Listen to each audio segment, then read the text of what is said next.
Have you ever had a long-term goal that you realized and didn't actually take the time to appreciate how much you have accomplished in many, many years? Well, that's what I want to talk to you today. And welcome, friends, to this 302nd episode of the Careers by Jen podcast. I'm Jen Swanson. I'm so thrilled that you are here, and I'm so excited that so many of you listened to the 301st episode that I put out last time, which I hadn't done a podcast episode in a couple of years. So I was so excited to see that some of you were still listening and watching, some new people watching on YouTube. So thanks so much. And I wanted to share this little bit of a story. I was doing some decluttering recently, and I found a letter that I had written, and I had written this letter. I wrote this letter when I was 29 years old. And I am 55 at the time of this filming. So that's a long time ago, this letter. And so much has happened. And it's kind of funny to find this letter and go back and read it. And I just thought it was an interesting discovery for me that I had a long-term goal that I eventually accomplished. And I wondered if you had something like that as well. So to set this up, I had gone to the convocation of my brother-in-law at the time at one of the universities here. And I had always wanted to go to university. And at the time, no one in my family immediately had gone to get a degree in university. And this is something that I had always wanted to do. I came from a background where we didn't have very much money at all. My mom raised my brother and I on her own, and we had very, very little when I was growing up and when we started out. And being able to afford to go to university was a big, big dream. There is an author in Canada. She's actually died now, but there was an author in Canada who was quite well known and well loved, and she happened to be the one giving this convocation speech. And you know, oftentimes there'll be somebody who gives a talk and it's not that exciting and not that interesting, and for some reason this particular convocation speech captivated me, so much so that I came home and I wrote a letter to this woman. Now, I don't actually know if I ever sent the letter. I think I did, but what I've got here is a copy of what I would have sent. And this would have been before the internet. And it would have been, well, maybe just around the time the internet started to come around, but it would have been in the 90s. So I would like to, it was 1996 when I wrote this. So I am going to read you this letter, and the person who I was writing it to is an author named Shields, and I want to read this for you and then just talk a little bit about it because I think you might enjoy it. Dear Dr. Shields, I'm writing to you today mostly to say thank you. I was in the audience November 28th, 1996 at the UBC convocation ceremonies and was very pleased to be able to see you receive your doctorate of letters as well as to hear your inspiring address to the graduates. I have heard your works reviewed and read on the CBC, which, for those of you who are not here in Canada, that is our Canadian Broadcasting Corporation, our national radio, like NPR if you're in the US. And I gave my husband your prize-winning book last Christmas. We both enjoyed it. Congratulations on the prize. It was well-deserved. I was at UBC to see my young brother-in-law receive his degree in education. As I sat way up high looking down at the sea of excited candidates, I tried to imagine what it would be like to be one of them. I wondered how it would feel to be seated there among hundreds clutching an embossed piece of paper with my name on it that would represent everything.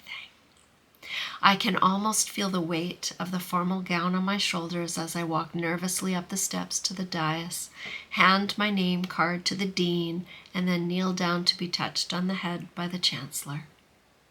All the time worrying that I'll get tangled up in the gown as I stand up again. I imagine looking up to see the encouraging faces of my family and friends as they cheer for me and my achievements. I imagine it would be fantastic. Someday it will be me.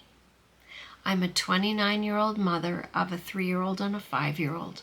I work part-time as a clerk in an emergency room. I teach continuing education classes on the weekends at a local college, and I act with a small theater company whenever I have time to. Time. This is what struck me so about your talk. Before you spoke, I sat there feeling like I'd missed out on something. Here I was working a lot, changing the diapers and helping out in kindergarten, and I wondered what I could have done had I gone to university. I was thinking it was probably too late. I'll just be the proud mom of a degree-holding youth someday, if I'm lucky. And while I was sitting there feeling feeling very envious of my brother-in-law, you began to speak about time and about having enough of it. I'd really love to write someday.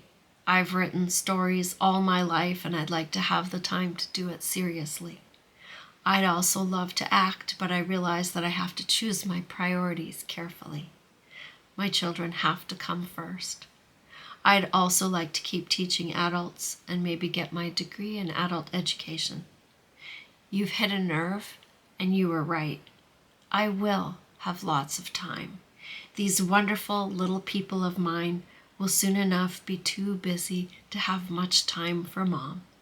I can act until I'm 90, as long as my memory doesn't fail me. And one day I'll put pen to paper and see if I have anything real to say. In the meantime, I'll slowly chip away at the academic mountain that stands between me and my walk across that platform. I just wanted to say thank you for reminding us all to make the most of each day, starting right now. I know you meant to be speaking to those just starting out, but you know what? I'm going to start again. And every time someone says, wow, how time flies, I'm going to think of 2 little words I've just learned. Carol Shields and smile. Signed, Jennifer. So that is the letter that I found. And reading it kind of gets me a little choked up because I remember being back there way back when. And those little people have grown up. And I did put pen to paper and wrote not a fiction book, but a book about that was to help people in their new job, starting out the first 3 months of a brand new job.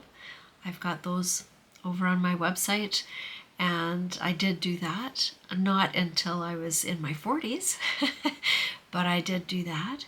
And I did go back to school, and again, not until I was in my 40s, and it took me 7 years part-time because I still had teenagers, I was working, and I was studying, and I ended up with a master's degree, and it's called a master's degree it's in leadership, actually, public and pastoral leadership.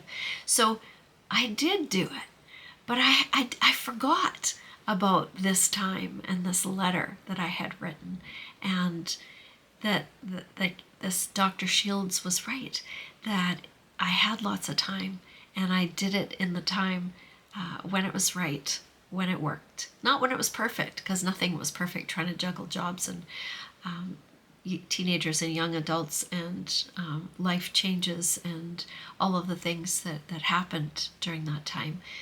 Life is never exactly perfectly right, but I made it happen because it was something that I had dreamed about for a very long time. I'd still like to write some fiction, I do like writing poetry. But these were big accomplishments and big things. So if you find yourself wishing that you could have done something, you still have time, right? There's still time to do something. I would like to invite you now to think about what kind of letter you would write that you would like to find in 10 years and 15 years and 20 years from now, and to see if you have accomplished the things that you are hoping and wishing you would accomplish right now. So my invitation to you is to pick someone you would write this letter to. Who would you write this letter to? Maybe you'd write it to yourself. Maybe you want to write it to someone who has inspired you. Maybe you want to write it to a good friend. Doesn't matter who you're sending it to. But what I would love you to do is send it to me as well, and write a letter about where you're at now and where you would like to be in the future. And so if you send me that, send it to info@CareersbyJenn.com. Make sure you get all of the letters. info@CareersbyJenn.com. Send me your letter. You can also put it, there's a contact form on my website page under contact. If you want to make sure you get the address right, you can put it in there. And in the subject, put goal letter. Put life goal letter in the subject line so that I find it and bump it to the top and take a look at it. Because I would love to know what you are working on right now, what your goals are, and where you see yourself in the future.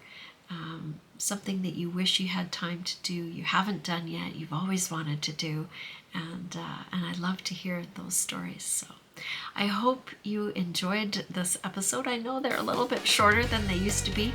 I'm working on that, but that's okay too. Thank you so much for listening and for watching, and until next time, take good care.